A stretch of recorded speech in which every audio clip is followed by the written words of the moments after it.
Welcome back. అంతర్జాతీయంగా చాలా ఉద్రిక్త పరిస్థితులు ఉన్నాయి. ఈ నేపథ్యంలో అమెరికా, చైనా, రష్యా ఇంకా చాలా దేశాలు తమ డిఫెన్స్ బడ్జెట్ ని పెంచుకుంటూ ఉన్నాయి.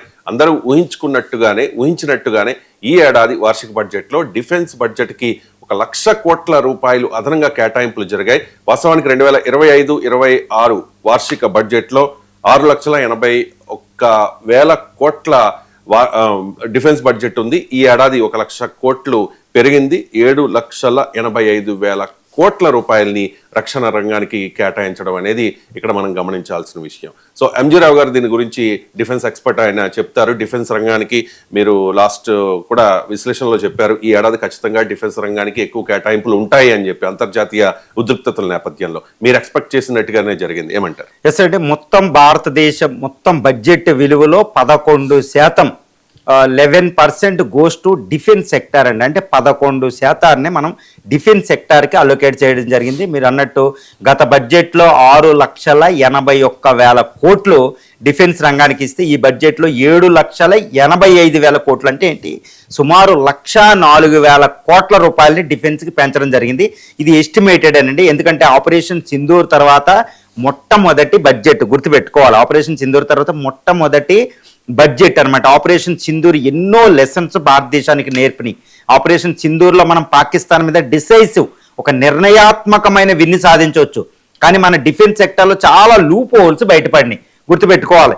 కాబట్టి దాన్ని పునరుద్ధరించడానికి ఇప్పుడు చైనా, బంగ్లాదేశ్, పాకిస్తాన్ ఏదో 2 ఫ్రంట్ కాదండి, ట్రై ఫ్రంట్ వారు, తర్వాత 3.5 అంటే వీళ్ళు టెర్రరిజం నుంచి ఉండడం, ఇవన్నీ కూడా పెద్ద డేంజర్లో ఉన్నాం. ఇండియా అనేది ఒక డేంజర్లో ఉంది. ఇప్పుడు చూడాలంటే ఎయిర్ ఫోర్స్కి, ఇందులో ఈ ఆర్మీ, నేవీ, ఎయిర్ ఫోర్స్లో ఎయిర్ ఫోర్స్కి ఎక్కువ నిధులు ఇవ్వడం, 7,85,000 కోట్ల ఎక్కువ నిధులు ఎయిర్ ఫోర్స్కి వెళ్ళినాయి. తర్వాత నిధులు ఎక్కువగా నేవీకి, తర్వాత నిధులు ఆర్మీకి వెళ్ళడం జరిగింది. ఇది ఎప్పుడు సాంప్రదాయకంగా వస్తూనే ఉంది.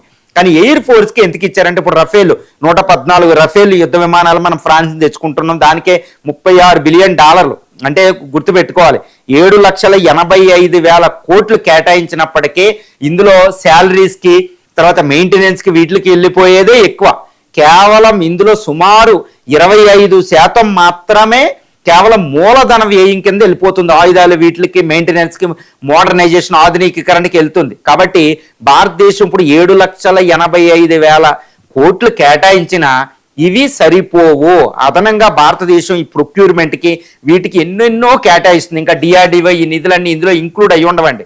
చాలా డిఫెన్స్ ఆర్గనైజేషన్కి సంబంధించిన నిధులు ఇందులో ఎవరు, వాళ్ళకి సెపరేట్గా నిధులు ఉంటాయి అనమాట. సైన్స్ అండ్ టెక్నాలజీ మినిస్ట్రీస్ నుంచి, వాటి నుంచి ఉంటుంది, అది ఉంటుంది. తర్వాత బడ్జెట్ ఇప్పుడు ఈ మధ్యన భారత ప్రభుత్వం ఏం చేస్తుందంటే, ఈ డిఫెన్స్ బడ్జెట్ కాకుండా అదనపు నిధులు ఇస్తుంది అనమాట. ఎన్నో ఉంటాయి ఫైనాన్స్ మినిస్టర్ నుంచి. కాబట్టి ఇప్పుడు ఇంపోర్ట్ చేసుకునేవి, వీటన్నిటికీ ఎక్కువ కేటాయింపులు మళ్ళీ జరుగుతుంది. ఇప్పుడు ఒక డిఫెన్స్ ఎక్స్పర్ట్స్ అంచనా వేసింది ఒక్కటి సిద్ధించలేదు. అదేంటి, భారత మొత్తం జీడిపిలో ఇది మన ఈ బడ్జెట్ డిఫెన్స్ వాటా మొత్తం జీడిపిలో డిఫెన్స్కి స్పెండ్ చేసే నిధులు కేవలం 2.1% అండి. ఇప్పుడు కూడా ఈ బడ్జెట్లో కూడా ఈ డిఫెన్స్ 1,00,000 కోట్లు పెరిగినప్పటికీ జీడిపి పరంగా చూస్తే ఈ పర్సెంటేజ్ 2.1 దగ్గరే ఉంది. ఇది విచారించదగ్గ విషయం. ఎందుకు అంటే, డిఫెన్స్ పాయింట్ ఆఫ్ వ్యూలోనే నేను ఆలోచిస్తే ఇది తప్పు. కానీ డిఫెన్స్ అనేది ఒకటి ప్రధానం కాదండి. ఆర్థిక అంటే దేశానికి భద్రత అనేది ఆర్థిక అభివృద్ధి మీద, నిరుద్యోగం, పేదరికాన్ని తగ్గించడం మీద కూడా ఆధారపడి ఉంటుంది, సామాజిక న్యాయం. మరి వాటికి ఎక్కువ స్పెండ్ చేయాలి కాబట్టి నిధులు ప్రభుత్వం కాస్త కాంప్రమైజ్ అయింది. డిఫెన్స్లో కాయిచ్చి నిధులు వాటికి మూలధన వ్యయం పెంచారు. చూడండి, 11.21 lakh crore నుంచి 12 అక్కడ 1,00,000 కోట్లు అక్కడ పెంచడం జరిగింది. కాబట్టి జీడిపి పరంగా మనం ఇప్పుడు పాకిస్తాన్తో పోల్చినా, చైనాతో పోల్చినా, అమెరికాతో పోల్చినా జీడిపిలో రక్షణ రంగానికి తక్కువ నిధులు ఇస్తున్నాం. ఇది అందరూ అంచనా వేసింది తగ్గిపోయింది అనమాట. కానీ ఇక్కడ ఇప్పుడు గ్యారంటీ ఫైనాన్స్ మినిస్ట్రీ ఏం చెప్తుంది అంటే, మనకు అవసరానికి తగ్గట్టు మేము ఎప్పుడైనా నిధులు ఇవ్వడానికి సిద్ధంగా ఉంటామనేది ఒకటి ఎక్స్ప్రెస్ చేస్తుంది.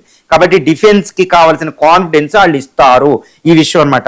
తర్వాత ఇప్పుడు నేవీకి సంబంధించి 75 అని ఎన్నో ప్రాజెక్టులు, సబ్మెరైన్స్ దేశీయంగా నిర్మించడం, న్యూక్లియర్ సబ్మెరైన్స్ జర్మనీ నుంచి, తర్వాత ఫ్రాన్స్ నుంచి ఇంపోర్ట్ చేసుకోవడం, నేవీ మోడర్నైజేషన్, ఎన్నో షిప్పులు నిర్మించడం, తర్వాత ఇంకో కొత్త ఎయిర్ క్రాఫ్ట్ క్యారియర్ నిర్మించడం ఇది జరుగుతుంది.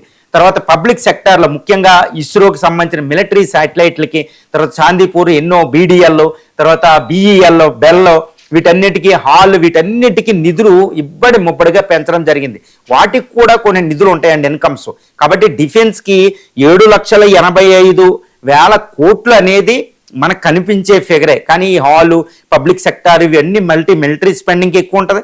తర్వాత ఇంకా రెండో పెద్ద విషయం ఏంటంటే ప్రైవేట్ సెక్టార్ కూడా ఈ మధ్యన డిఫెన్స్కు తయారు చేస్తుంది. కాబట్టి డిఫెన్స్ ఎన్నో ఎక్స్పోర్ట్ వీటికి, దాని నుంచి కూడా అంటే మనం ఒకప్పుడు ఫైటర్ ఒక 100 కోట్లు పెట్టుకునేది ఈరోజు దేశీయంగా అంటే హాల్, తేజస్ ద్వారా 50 కోట్లకే లభిస్తుంది. కాబట్టి మన డిఫెన్స్ బడ్జెట్ ఈసారి చాలా ఉపయోగం ఉంటుంది అనేది ఇక్కడ తెలుస్తుంది. తర్వాత ఈ పబ్లిక్ సెక్టర్ అండర్టేకింగ్స్, ఈ డిఫెన్స్ నిధుల్లో ఎక్కువ మూలధన వ్యయానికి, ఆధునీకరణకి వెళ్ళే అవకాశం ఉందన్నమాట. ఇది కూడా తర్వాత అగ్నివీర్ అని ఒకటి పెట్టడం వల్ల ఈ పెన్షన్స్, శాలరీస్ నుంచి చాలా సేవ్ అవుతున్నాం.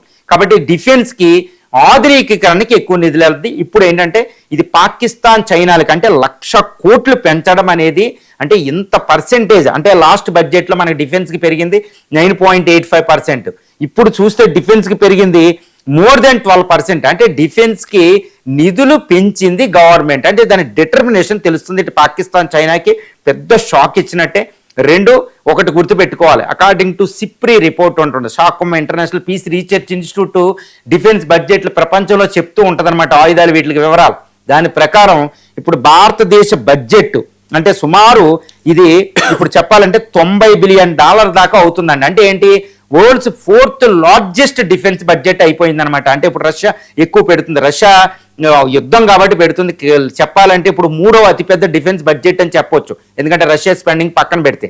కాబట్టి one of the world's largest defence budget అయ్యింది. అంటే చైనా, పాకిస్తాన్కి చాలా పెద్ద షాక్ ఇచ్చినట్టే, మోడర్నైజేషన్ మీద ఎక్కువ కేంద్రీకృతం చేసినట్టే.